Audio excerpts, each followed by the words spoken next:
ప్రొద్దుటూరులో దసరా ఉత్సవాలు ఘనంగా శాంతియుతంగా ముగిశాయి. ఈ సందర్భంగా తెలుగుదేశం పార్టీ మాజీ ఇన్ఛార్జ్ ఉక్కు ప్రవీణ్ శనివారం తన కార్యాలయంలో సమావేశం ఏర్పాటు చేశారు. అనంతరం ఉక్కు ప్రవీణ్ మాట్లాడారు.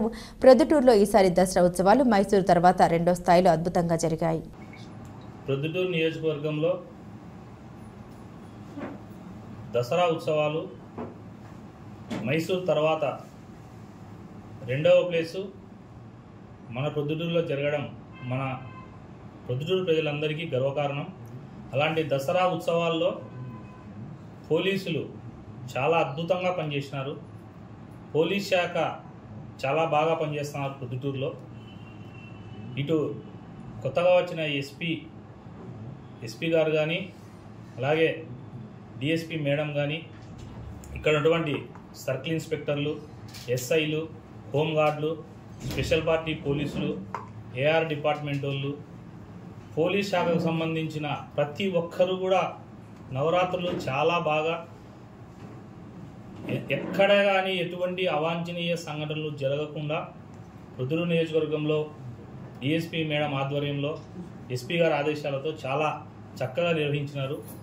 అలాగే మున్సిపల్ డిపార్ట్మెంట్ ఉద్యోగస్తులు కానీ, కరెంట్ వాళ్ళు కానీ, దసరా ఉత్సవ కమిటీలు కానీ, దేవాలయాల్లో వాలంటీర్లుగా పనిచేసిన వాళ్ళు కానీ ప్రతి ఒక్కరు, ఈవెన్ ప్రజలు కూడా ప్రొద్దుటూరులో దసరాకు బాగా సహకరించినారు.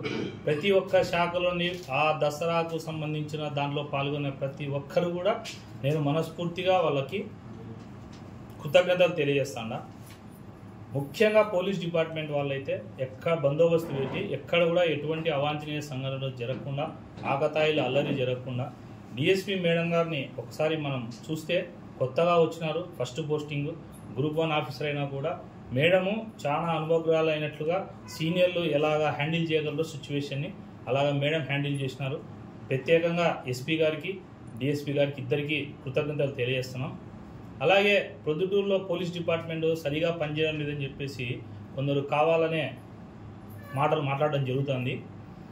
దీనికి కారణం ప్రొద్దుటూరు ప్రజలు గమనించాల్సింది ఏంటంటే, ఆ చెప్పబడిన వ్యక్తుల యొక్క మనుషులకు సంబంధించి వాళ్ళకి అసాంఘిక కార్యక్రమాలు చేస్తే, మట్కానో, క్రికెట్టో, గ్యాంబ్లింగో, గుట్కాలో ఆడిస్తే అలాంటి వాళ్ళ మీద వాళ్ళు మా మనుషులు కేసు పెట్టద్దు అంటే పోలీసులు కేసు పెడితే, డిఎస్పీ మేడం గారు కేసు పెడితే వారిని ప్రత్యేకంగా అవినీతి పరులు అని చెప్పి విమర్శించడం. ఇది గత 40 ఏళ్ల నుంచి కొందరికి ఇది ఒక ఆనవాయితీ అయిపోయింది. చీటికి మాటికి వాళ్ళు ఎవరైతే అసాంఘిక కార్యకలాపాలని పోలీసులు ప్రోత్సహించకుంటే ఏ ఆఫీసరో వాళ్ళు అవినీతి పరులు. అలాగే వాళ్ళు ఊళ్ళో అందరికీ అప్పు చేసింటారు. ఆ ఎవరైతే అప్పులోళ్ళు పోయి వాళ్ళని ప్రెషర్ చేస్తే ఆ అప్పులోళ్ళని పోలీసులు బెదిరికుంటే, పోలీసులు తప్పుడు కేసులు పెట్టకుంటే, పోలీసులు అసాంఘిక కార్యక్రమాల్లో కానీ వాళ్ళ యొక్క అప్పుదారులు వాళ్ళైతే ఎవరి దగ్గర అప్పు తీసుకుంటారో ఊరంతా అప్పు తీసుకొని వాళ్ళని వేధించకపోతే పోలీసులు తప్పుడు, లేదు వాళ్ళ అనుచరులో వాళ్ళ మనుషులో ఎవరో ఒకరు తప్పుడు కార్యక్రమాలు చేస్తే పోలీసులు చూసిచున్నట్టు పోతే వాళ్ళు గుడ్ ఆఫీసర్లు, లేకపోతే కనుక తప్పు ఆఫీసర్లు, అవినీతి పరులు, ప్రెస్ గీయడము, మీడియా గీయడం. ఇది 40 ఏళ్ల నుంచి ప్రొద్దుటూరులో ఆనవాయితీ అయిపోయింది. రేపు ప్రొద్దుటూరు ప్రజల్ని ఒక విషయం గమనించమంటాడా, ప్రొద్దుటూరులో పోలీసుల పనితీరు బాగుంది కాబట్టి రాచమల్లు ప్రసాద్ రెడ్డి ప్రెస్ మీట్ పెట్టి 3 కోతులను పెట్టి, ఒక కోతి నంద్యాల కొండారెడ్డి, ఒక కోతి బచ్చల పుల్లయ్య, ఒక కోతి ఈవి సుధాకర్ రెడ్డి గారిని పెట్టినాడే. మరి పోలీసులు అతన్ని వేధించాలనుకుంటే రాచమల్లు ప్రసాద్ రెడ్డిని ఈ బాటికి అంకుశంలో రామిరెడ్డిని కొట్టినట్టు కొట్టా తెచ్చి పోలీస్ స్టేషన్లో వేసినారు. కానీ మా చంద్రబాబు నాయుడు గారు కానీ, లోకేష్ బాబు గారు కానీ పోలీసులను వాళ్ళ పని వాళ్ళని చేసుకోమన్నారు. చట్టం తన పని తాను చేస్తుంది. ఇక్కడ డిఎస్పీ ఆఫీసర్ గారిని నియమించింది చంద్రబాబు నాయుడు గారు, లోకేష్ గారు. చంద్రబాబు నాయుడు గారు ఆ రోజు డిఎస్పీ మేడం గారి బ్యాచ్లో దాదాపు 25 మందో 30 మందో కొత్తగా వస్తే కనుక సార్ను పోయి ఫస్ట్ టైం కలుస్తానే మీరందరూ స్టేషన్లకు పోయి పనిచేయండి అని చెప్పేసి ఆయన నియమించినాడు. శాంతి భద్రతలు కాపాడడంలో కానీ ఎక్కడైనా సరే పోలీసుల పనితీరు బాగుంది. కొందరు తలకాయ చెడిపోయి వాళ్ళు చెప్పింది చేయలేదనుకో, వాళ్ళు చెప్పింది చేయకపోతే పోలీసులు అవినీతి పరులు, వాళ్ళు చెప్పింది చేర్చే పోలీసులు నిజాయితీవంతులు. ఇట్లాంటివి కూడా ప్రజలు గమనించండి. ఏది ఏమైనప్పటికీ ప్రొద్దుటూరులో పోలీస్ డిపార్ట్మెంటు చక్కగా పనిచేస్తుంది కాబట్టి ఒకటే ఉదాహరణ, రాచమల్లు ప్రసాద్ రెడ్డి ప్రశాంతంగా గుండె మీద చేసుకుని బయట తిరుగుతున్నాడు.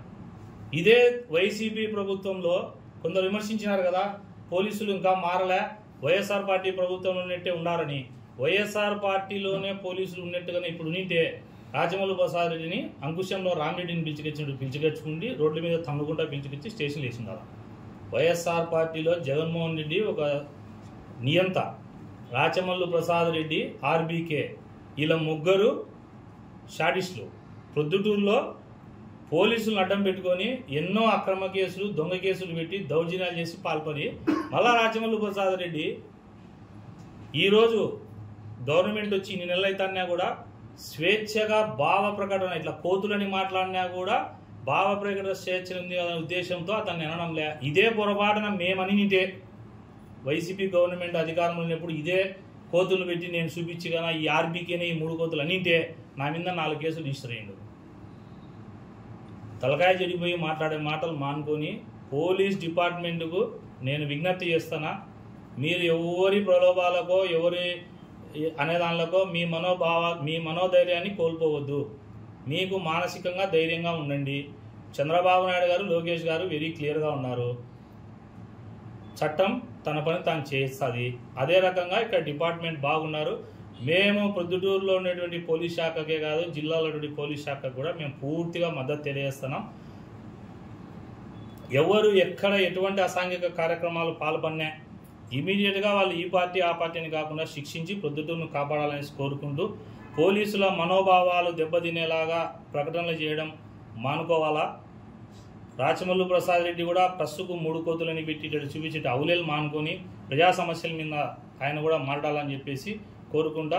దసరాకు సహకరించిన ప్రతి ఒక్కరికి, అన్ని డిపార్ట్మెంట్లకి కృతజ్ఞతలు తెలియజేస్తున్నాం.